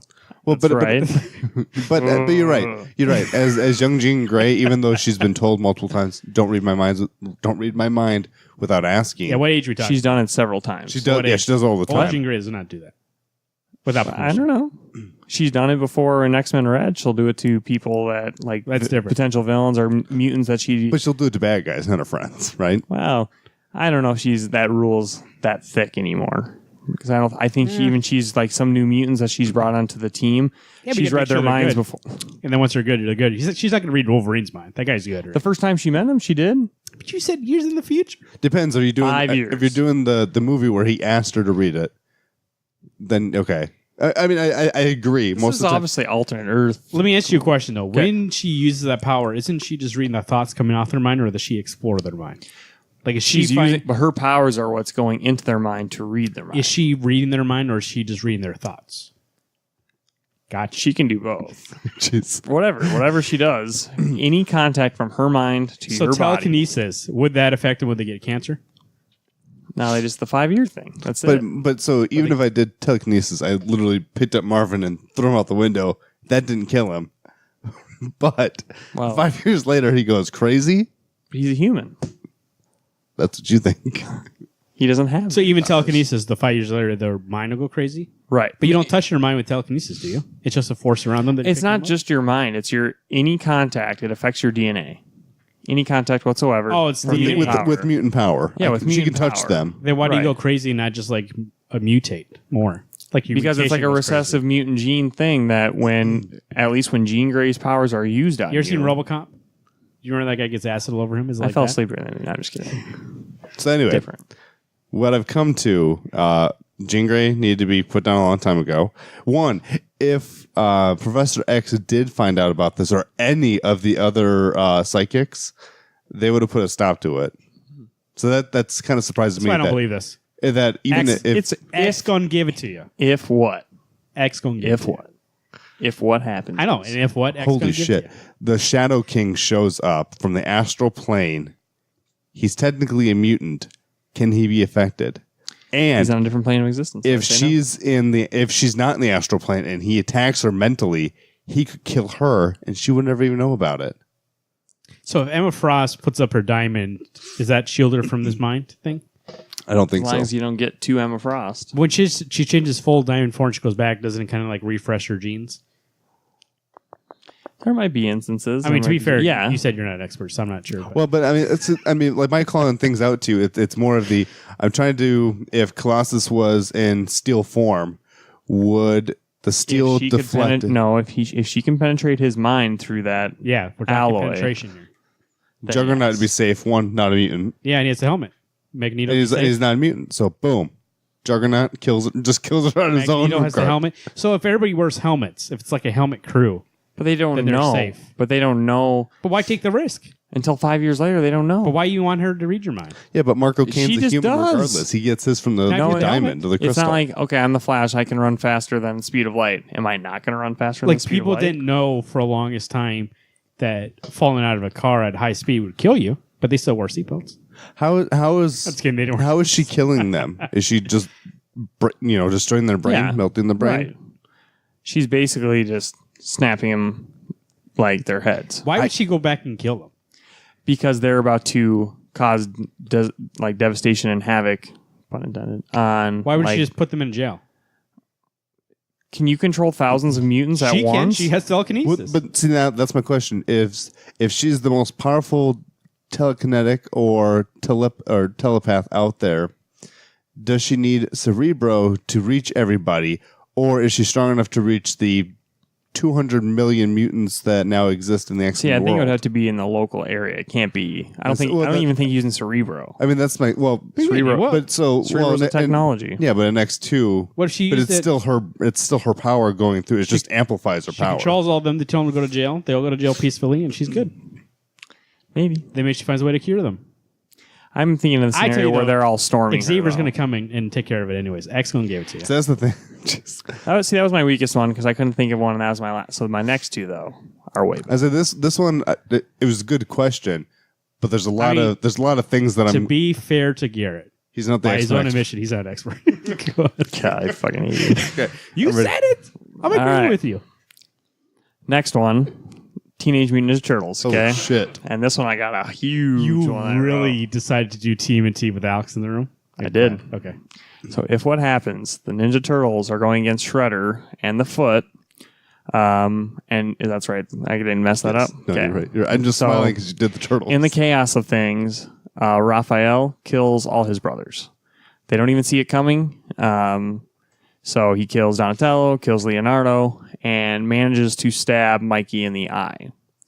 Now, while stabbing Mikey in the eye, he punctures his amygdala, and that doesn't kill him because, turtles have bigger heads, but it basically kills the funny gene. Not saying that they need to know this, but but causing him not to be funny anymore, but still Raph believes that he's dead. Okay. So basically Raph is now becoming like a sleeper agent for Shredder. Okay. He's already killed the family, so there's no. It doesn't matter. Wait. So Shredder and the Foot go away. And so Raph calls on Master Splinter to say, hey, like something happened. So Master Splinter's in the room, sees all his dead Chunin, or how does he say it? Kunin. Kunin. And while he is lamenting, Raph stabs him in the back, kills him too. Okay. So after this, This is all in the cover. no. So then Raph goes back to Shredder and basically becomes like his Darth Vader, his like protege of the Foot, and he instantly becomes like if Shredder was the king, he's like the prince, or like whatever, the general to the president, kind of thing like that. Okay. Prince to the president. Prince to the king, you dumbass. I didn't say that. Yeah. I didn't say prince to the president. I said prince to the king or general to the president. I know, but just I only heard prince to president. That doesn't make sense. So now that Raph has this power, he starts going on raids with the Foot. And, of course, to secure power, there's an instance where, Bebop and Rocksteady are there. And instead of having them... Where's Casey Jones at? There's a mock raid. I'm getting there. They have a mock raid, and basically the Foot and Raph overwhelm Bebop and Rocksteady and kill them. So Bebop and Rocksteady don't work for the Foot. I know. But they work together. In this story, they don't work for the Foot. In this story, they're working together. They are working together. Okay, the Foot. They work for the Foot. Right. Okay. Do they not do that in the comics? No. I'm just saying that the Foot, Bebop and Rocksteady work for the Foot. Right. But in this story, No, in this they do work. they for are the work Foot. for the Foot, but they got Raph killed. uses that as like betrayal, basically. Okay. Well, wipes them out because They're a threat. they're a threat for his ascension to power. Okay. So, now Raph now challenges Shredder for the rights to run the Foot Clan. Okay. And so when he does this, obviously there's a big old arena set up, and Raph's about to take on Shredder. Well, out of nowhere during this fight, Mikey shows up. Mikey's not dead. He only got one eye, though. Okay? So they're all fighting. It's a long, epic battle, and Mikey ends up defeating Shredder, kills Shredder, while Raph is, like, knocked out like a little pussy right now. Okay? So he takes care of Shredder, and then what happens is Raph gets up, and Mikey and Raph start fighting. Longer battle than the Shredder one was, and begrudgingly, Mikey kills his brother Raph. Okay, because Raph had done so much bad, and it's kind of the same scenario with Gene. It's either knock out this one bad guy so that there can be peace, or let him live and cause reign of terror. Okay. And the only reason Raph was corrupted is because he's always felt like the outcast and the loner, and he wanted to have absolute power and control peace and prosperity. And was it New York they had everything on? Yep. Yeah. So, what are you going to show? Am I going to quit this game right now? What? I'm right down. I'm trying to keep track of this. All right, I'm almost there. So, well, let me see that. I'm trying to keep track of the story. Casey, where? I'm telling you, I'm coming. So. Shredder died. You know what happens when you defeat Shredder? You become the head of the Foot Clan. Yep. So after Mikey becomes the new owner of the Foot, he disbands the clan. Being the last survivor of his family, he turns to Casey and April, because they're the only people left. See, Casey Jones. They stay for a while, but realize there's no more battles left to fight. So they move away, only for the fact that they want to raise a family. And, having Leonardo, Raph and Donatello dead, they're really sad, and that's their best friends. New York's a hard place for them because they basically live the last decade or two of their lives hanging out with these turtles. So Mikey's all alone. It's kind of like the world's moved on, but not Mikey. He's constantly thinking of his family. Then one day Mikey comes across a young boy, and he's crying at the foot of his old family's subway hole, basically, or the man cover. Wait, oh, Where do they hang out? I know. Is Mikey crying at the No, I funnel? said some random kid. And his family lived in the sewer too. No. No, the kid knows where the turtles used to hang out. Before you move on, I need to know one thing. What? Are you an expert in this? I'm gonna fucking kill you, like Raphael killed his entire family. They're in New York. They're in New York, right? I'm not an expert. I'm not claiming to be. So there's this kid at the foot of the manhole cover of. Holy shit! I know what it is. What? Go ahead. Go ahead. I know what you're All right, so he's at the manhole cover of where the turtles. God damn it, you guys! Just let me say it. Raph had an illegitimate child before. I feel bad working on these things for as long as I do. Think, oh, these guys will like it, and then they just make fun of it the whole time. So, fuck. I'm keeping track here, buddy. random kid at the manhole cover. Okay. Why can't you get past this? I don't know because I just heard you go. Kid kneels at the foot of the manhole cover where his family died. And I'm, No. who else lives in the sewers? That's not what I said. There's a whole freaking city they can live in. He's at the manhole cover Where the turtles live. where the turtles live. Got Thank it. you.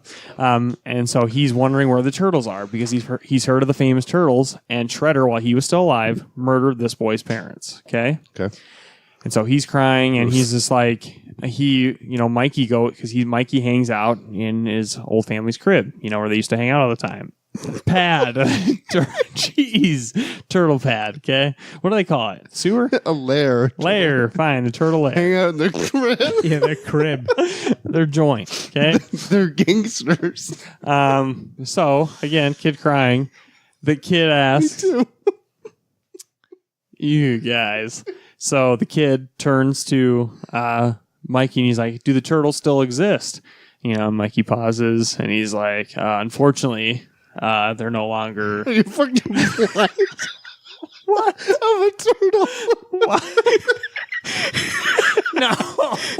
To the turtle still exists. He say to the turtle, "You still alive, buddy?" The Teenage Mutant Ninja Turtles, you assholes.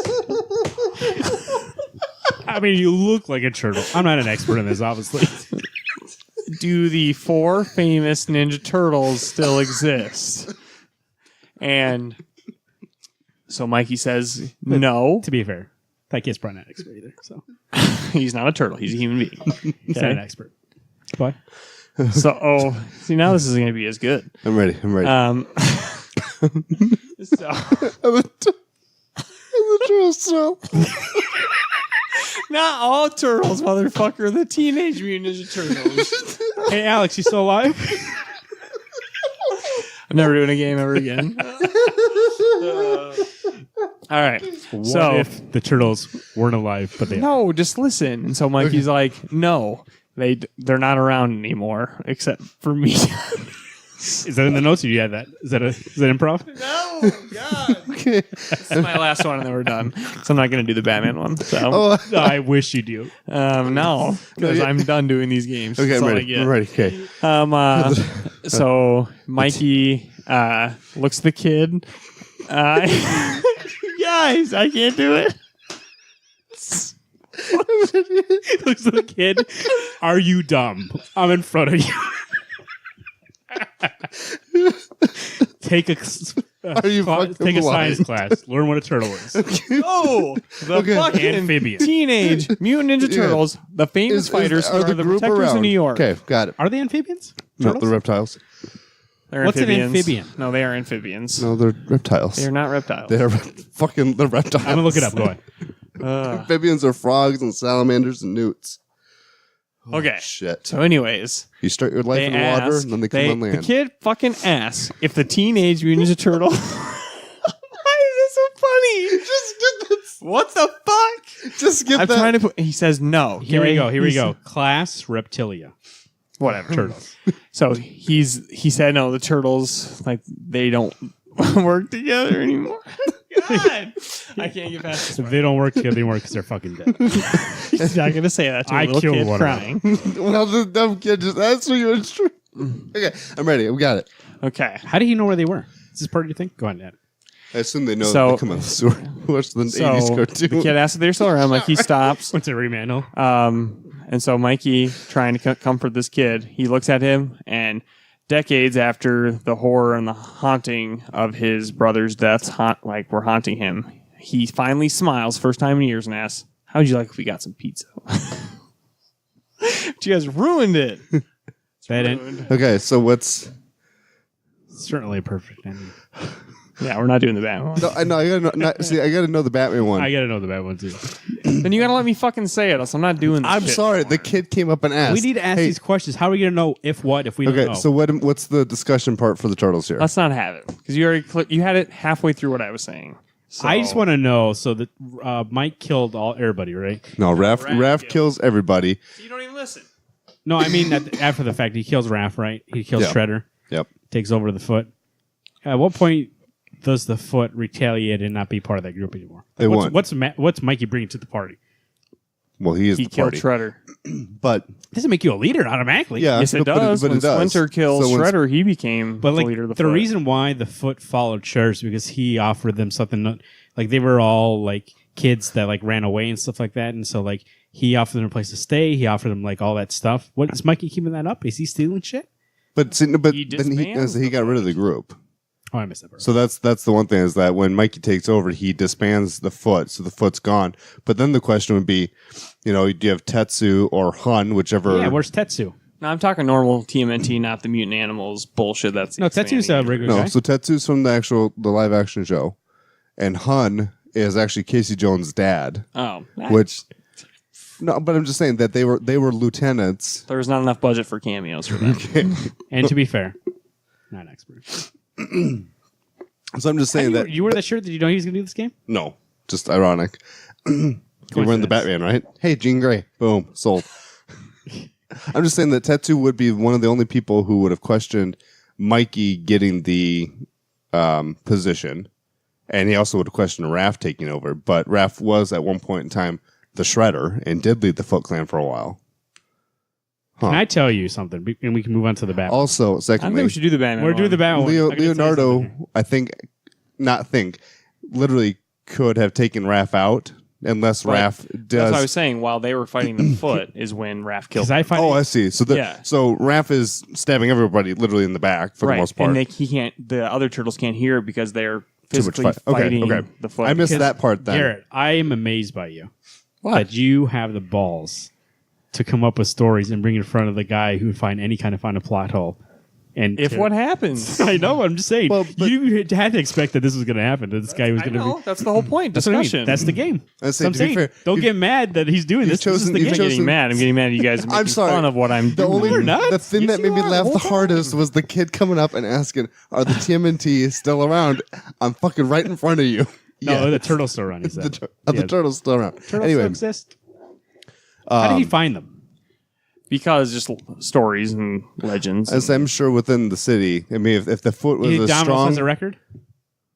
They know they Why is order it pizza. Domino's? They order pizza there all the time. I'd say It's always Domino's. Yeah, generally it's Domino's. Pizza Hut did have a thing going. But I would assume if the Foot was as strong, and if Shredder's putting out think they got a hot that spot? much reach to bring in kids, I'm sure he has told once they found out where the turtles were, by all means, you go to sewers, beat the shit out of these turtles for me. Do you think that's why Domino's created the hotspots? No. Like you don't need to be at an address anymore; it just can be anywhere because of turtles. Oh, and they fill the potholes for you. Oh, yeah. saw The the manhole covers. I want to hear the Batman one because you've chosen 3 things that I like. I like X-Men, and that's why my first thought is going, okay, is Wolverine really, would he really be affected like that quick? Would it be 5 years for him, or would the healing factor have healed it? I'm surprised you made Mikey be. Well, if he can age, then certainly something that is like an age, like something that you get with age, like some sort of it would be like him- disease. yeah, then I mean, it probably would affect him in the same way. eventually, I suppose Like you're right. slowly, but it wouldn't probably be 5 years. It might be longer for him. I feel like the rest 7 of to them? 10 years is when it would start catching But I'm up on him. sure at 5 years, when he sees everybody else being affected, he still would be mad and be like, go after her because of all this. And then maybe also be conflicted, being like, I like Jean, but like this happened. She did this to all my friends, and like, there's something good that came out of that part. But Okay, Batman. All right, Batman. If what happens, I hope I can get through this fucking thing. If what happens is that Alfred and Martha Wayne have an affair, okay? So when Bruce is growing up, Martha and Alfred have a thing. This is the SAS Alfred, not the old Yes. butler Alfred saying. So they have an affair. So Bruce, This is the Jeremy Irons, right? I'm thinking more like Gotham, that Alfred. Oh, really? Okay. Yeah. Better Alfred. So they have an affair, and when Thomas and Martha did die, it was when he was 8, right? So in this instance, Thomas, since Martha's out for the evening with friends, quotation marks, which he's actually out with Alfred, Thomas decides to take Bruce to the Zorro movie. Okay? So he takes him to the movie, but on the way to the movie, they look down the alley, and Alfred and Martha are coming out of a restaurant just out on the other side of the street, and they're using the back alley to cut across to get home, like the same way that Bruce and Thomas were coming. So Bruce and Thomas, Thomas is like, Martha, like, what are you doing here with Alfred? And notice they were like holding hands and stuff, and then starting to figure out that they were being a little friendly. And right at that instant, Joe Chill comes out like he did when he kills Thomas and Martha, but this time shoots Martha and Alfred. Okay, and at this time, Thomas and Bruce are in shock, and Joe Chill happens to run away after this. And as they're both dying there, Martha's already dead. Alfred looks up at Thomas and says, "I'm sorry, Master Wayne." He's sorry because he fucking cheated. I guess he fucked his wife. Okay. So, and then Alfred dies. I thought you were going to tell me that Thomas killed him. Nope. Finished up the Nope. shot. Fuck you. Killed him. Fatality. So, kind of same scene, except now just Bruce lamenting. It's Thomas and Bruce lamenting. But Thomas now knows that Alfred was fucking his wife. Okay? Yep. Basically, that he had an affair. Now, some letter gets left, like a last will and testament, and finds out that Bruce is actually legitimately Alfred's son, not Thomas's son. So Martha had Bruce, but Thomas is not his biological father. So during the next 18 years of Bruce's life, at least for the next 11, Thomas and Bruce have this very alienating relationship. I think it's similar to Creature of the Night, where Alfred of that universe is never there for Bruce, and Bruce has no one to turn to. It's the same thing with Thomas and Bruce. Thomas is becoming the Batman we've seen from the Flashpoint universe. He's working in the background to become the Batman of that universe we know and love. Well, Bruce, similar to his path when both his parents died, Thomas and Martha, in the actual continuity, he's still reeling from this, and he's still going through the same kind of steps on his path to become a vigilante. Not because when he doesn't know he's gonna be Batman until after he's done all his training and everything like that. So during this time, Thomas is being Batman, and about 11 years past the death of Martha and Alfred, Bruce does his 7-year journey, goes abroad because, Thomas doesn't care about him. No one else does. So he's out on his own, and he's still in shock and pain for what's happened to his mother and a father he never really knew as his father. Okay. So Bruce is going around the world, and then he finds out, this is 7 more years later, so 18 years total, that Thomas is on his deathbed. And the reason is because Thomas interacted with the Joker, and the Joker poisoned him with this kind of lasting Joker gas that's slowly killing him. Okay, so we get the scene where Bruce comes back, and he calls him Thomas. He doesn't even call him Dad, and they have this really heartfelt moment. And Thomas explains that he's Batman, and that he did all this because he was in such pain and anguish, and he wanted to take that out on the criminals of the world. And so Thomas kind of gives him the location of where the Batcave is and everything like that. And so when Thomas dies, Bruce goes to the Batcave and sees like the entire Batcave and things like it, and he takes on the mantle of Batman. And and that kind of adds to the fact that Joker has been always attracted to Batman, because if you remember, even in Scott Snyder's run and Tom King's run, it was whenever the Joker, he's like, who the fuck's Bruce Wayne? Who cares about Bruce Wayne? But when it's Batman, he's like, oh, Batman, darling, So even though it's a different Batman, Joker's just in love with him as Batman as anybody else. And so Bruce, a different turn of events, does still become Batman. That's all I have for that one. Okay. So my question would be, who's paying for Bruce to travel? Or is Bruce just kind of... Well, I mean, Thomas is still a millionaire. He's still a doctor. I mean, he's still a billionaire. I get that. But would Thomas give Bruce money to travel? Or does he have his own... I skipped that part. So Thomas, in those first 11 years he was with him, did put him through like military school, like the self-discipline school, things like that. So all the things that Bruce does in current continuity still happens. Right, just it's still paid for, but it's not... Thomas is alive. Okay. And he inherits Thomas's... Because like the only two people that know that Bruce isn't legitimately Thomas's is Thomas and Bruce. Yeah. So... It's still all the money still goes to Bruce as it is. So Bruce inherits everything. I did a little rewrite. What? Alfred is fucking Martha Wayne, right? That's still true. Thomas kills them both by hiring Joe Chill. I'm doing a rewrite. This is mine now. Bruce resents him, becomes Batman to avenge his mother. He knows this. He knows in the background. Meanwhile, Thomas becomes Owlman. Batman versus Owlman. Dumb.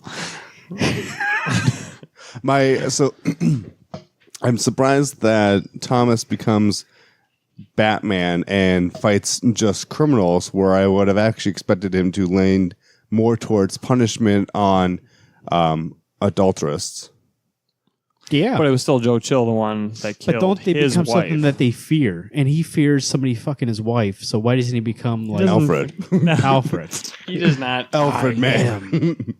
The man who knocks. It's basically the person that he loved most in the entire world got murdered in front of him and realized that that person didn't love him as much as he thought she did. Why wouldn't he become Alfred then? Doesn't make any fucking sense. He fears him. He doesn't fear Alfred. He becomes the white Thomas glove. would kick the living shit out of Alfred. Oh, he becomes the white glove. That's his name. The white glove. He just wears white gloves. God, in the middle of the night. Here come the gloves in the shadows. Oh, God, it's so good. And I was actually expecting you to lean more towards Bruce runs into Thomas, because now in New 50, or not New 52, Flashpoint, is Thomas the killer? No. He's not. He still doesn't wait, kill. no, that one he does kill. Okay. Because then I would think that Bruce would... I thought you're going to have Thomas is killing people, not just justice, but punishment. And when Bruce comes back, Bruce is still in that realm of one rule, I do not kill. How do I stop my father, who's now also trained to physical perfection, probably not nearly as mentally perfected as what Bruce would have been. This one's good. See, this one I spent the most time on. That's fun. I'm going to be 100% honest. I was working on mine, so I kind of zoned out. I listened to yours. I didn't struggle with the I'll turtle believe stuff. Alex that it, yeah. No, this one was good. Does he become Owlman? No. He still becomes Batman. He becomes Batman, but then when you like, the Joker, so then is it still Jack Napier who would be, or Jack White, or whichever alias you're going to use? Afterthought. Work on that part. Let's see what happens to Joe. Actually, then that would have been the first thing, is much like in Spider-Man where Spider-Man goes to find Spike and kills him, or, he falls out the window. Thomas would have gone and found Joe Chill. Does Thomas go and find Alfred's family and kill them?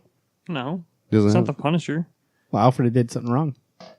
Yeah, but we already got past he's not going to punish people. Does Thanos show up and shoot He's somebody? not mad at Alfred. He's not even mad at his deceased wife. He just... Why did she cheat? Huh? Why did she cheat? He was so consumed in his work. Is Doctor. Saving lives, Alfred, making money. And Alfred was there, but Alfred's paid to be there. She still felt like it was sincere. Because they were around each other a lot, and Thomas was never there. How does he figure out that Alfred is his dad? DNA test? Who orders Last it? will and testament. And so he's told... But it's still not true until he proves it. Bruce is a detective. Fine. He knows that. Sure, if you want to add some... Yeah, Bruce is a detective, not at that point, when he's 8. But does he get DNA? Where do they get DNA from? Alfred's dead body. Do they do that before they cremate it? You said they were cremating. It's in his will and testament. No, it I wasn't. looked it up. We're done. Move on. If What is done. Wednesday Comics, If What. How many covers does that fill? How many what? Because you say, what if Spider-Man is Punisher? All these are if one, and then it has all this on the cover? Well, Doesn't have it on that cover. That's the Marvel tagline. Right What there. are the titles for these then? What if Batman? What if TMNT? And what if... If What? Batman. If what? But if TMNT what? and if what? If what? Batman what? If Batman was Alfred's progeny. If what? Batman saw Mama kissing. If what? Alfred Servant clause. was Bruce's dad. If what? Turtles existed but didn't exist. If what? Jean killed everyone. Sure. She literally mind fucked him. Wednesday Comics 605 at gmail.com. Make sure you answer. Sending Garrett some information. What you thought about those there? Twitter. I'm saying like legit. To be fair, you're turning some girl. You think I know. I that? gotta read this thing back. I don't know why we've been doing the show for 114 episodes. I can't remember how we end the show unless I look at a board. At Twitter, I'm sorry, at Twitter. I'm sure there's an at Twitter. At Wednesday Comics, you can tweet us all at Garrett2188, at Alex Pastrello, at Marvin_Saguero. I also for some reason think you have an underscore, and that's why I always get thrown. At Marvin_Saguero. Facebook.com/Wednesday Comics Podcast. Like the page and leave a message. Let us know what you think. Page looks a little different now, but you can go there still and look at it. Just put that freaking board right below that. YouTube.com. Go search Wednesday Comics. See the gauntlet on there. And you can see Catching Up with Garrett if he does one again. And you can see the shows on the audio for these shows.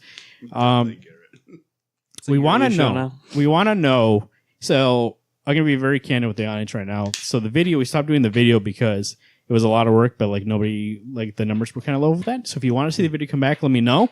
If I get some verbal responses, not verbal, if I get some correspondence from you, Twitter, Facebook, or email that lets me know that you did watch the video and you actually like to see come back, I will think about bringing it back. It's just that like, I can't wear my grilled cheese tank tops anymore. what club, Garrett? Jeez. Wednesday Comics League of Extraordinary Gentle People proudly presents Sandman Volume 1 Preludes and Nocturnes. Every fucking time I look at Marvin, wait for him to say Swamp Thing for some Leave us- reason. Written by Neil Gaiman. Leave us voicemail about that, 605-215-1849, or contact us through the social media means. Once you read that, the new Dreamy #1 came out this week. That's in the Sandman universe. So once you Also, catch, newsflash. We only have a month until you need to get your reviews in. So. And I gotta have new books. So everybody, if you want something for us to read and you want me to choose it, you gotta let me know so I can tell these guys. Except asterisk on that, no Aquaman. Well, and to be fair, I've already got my kidding, choice Sarge. made, unless someone tells me differently. Roots of SwampThing.com, your definitive source for all things Swamp Thing. Make sure you go to rootsofswampthing.com to read more about the Avatar of the Green. Go to DC World Swampy on Twitter, at facebook.com/roots of the Swamp Thing. Make sure you also subscribe to the show that is on Apple Podcasts, Google Podcasts, Stitcher Radio, and Spotify. There are different ones too, but those are the main four. If you are on Spotify, you can still subscribe to the show, but it's called Follow. You can follow the show on there and make sure you get our shows when they come out. You can follow us. You can also always go to our website too. We post them on there, and you can list them on there directly through our podcast host. Wednesday Comics t-shirts. If you go to our Facebook and Twitter pages, there's a link on there now. You can get a t-shirt for Wednesday Comics. It is available on sale right now. Actually, by the time this is off sale, but there will be another sale coming up. I did see there is one in a couple weeks coming up, but I mean you can buy it now if you want to also. So make sure we'll be sporting that gear at Siouxpercon 2018 Return of the Con, September 28th, 29th, and 30th. I can announce for the first time ever publicly that we will be there on the 28th at 8 o'clock. Will be the Wednesday Comics After Dark radio show, radio show, I didn't know we were going to podcast from 8 to 10. We'll be there 2 solid hours with a lot of guests. We'll wait to announce those guests until we can fully confirm they'll be on the show. We have verbally, but I just want to wait a little bit, make sure. And we have a fun show planned out for you. Here's going to be a lot of shenanigans. If you want to see... Garrett's making a game. You want to see... I'm not making a game. You're making a game. But I think you almost need to make a game. If you want to see this dynamic in person live... Come see Wednesday Comics in person. Like I said, a lot of love here. This it seems hot, but Yeah, it's like 2/3 of love. it seems hot, but It's like punching the nuts. afterwards we'll all give each other hugs, and over and over. Again. and we'll give each other hugs and ask, do turtles exist anymore? But at that live show, we will be there. It'll be fun. We'll meet you in person. We'll be there, and anybody wants to come up to talk to us, we'll talk to you anything about comics. And we'll be there sporadically throughout the whole weekend. So get your weekend pass, $30 for the whole thing. And see not just us, but everybody that'll be there. Guests that'll be on the show will be there also the whole weekend. You can support them. Friends of the show who've been on it before. I'll give you a hint. Go back and look at the show. Some of those people will be on. But they'll be there the whole weekend, so support them also. They're friends of the show. And we want to make sure that the whole Wednesday Comics family is at Siouxpercon. We'll have all this fun, and you want to be part of it. So get that weekend pass, and we'll see you there. I'll give you a salute in person. Alex will give you a thumbs up, and Garrett will give you the peace sign. Is that what you do? That's actually pretty accurate, I think. I don't think so. I do give salutes. I do the tip of the hat. Yeah, I do that too. I don't like shaking hands, so don't be. I might. Garrett and I will do Dylan. I'll do the WU. What up? He is part of that generation, right? They call that the internet generation. Use bitches. I meant use, not like not USC. Not USC, but I like that UZ. game. Bring that back. Use bitches? No, that game. I like that game. Bring it back. I like how you think that we're making fun of your game, though. I know. It's good. It's all fun for everybody. It's fun to discuss, and that's what I liked about it. I wanted to do it is because it's just fun to like talk theories. It's like when we made that Spider-Man trilogy. That laugh, that laugh we had when Alex was dying was probably comparable to one of the best laughs on the show. And that's when we got hot and you did your Rocky impression. Not Rocky Gold.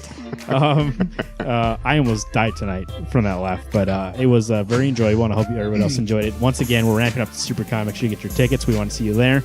We had a lot of fun. Get on with the book club. We'll be there doing that the week afterwards. I believe that works out the people.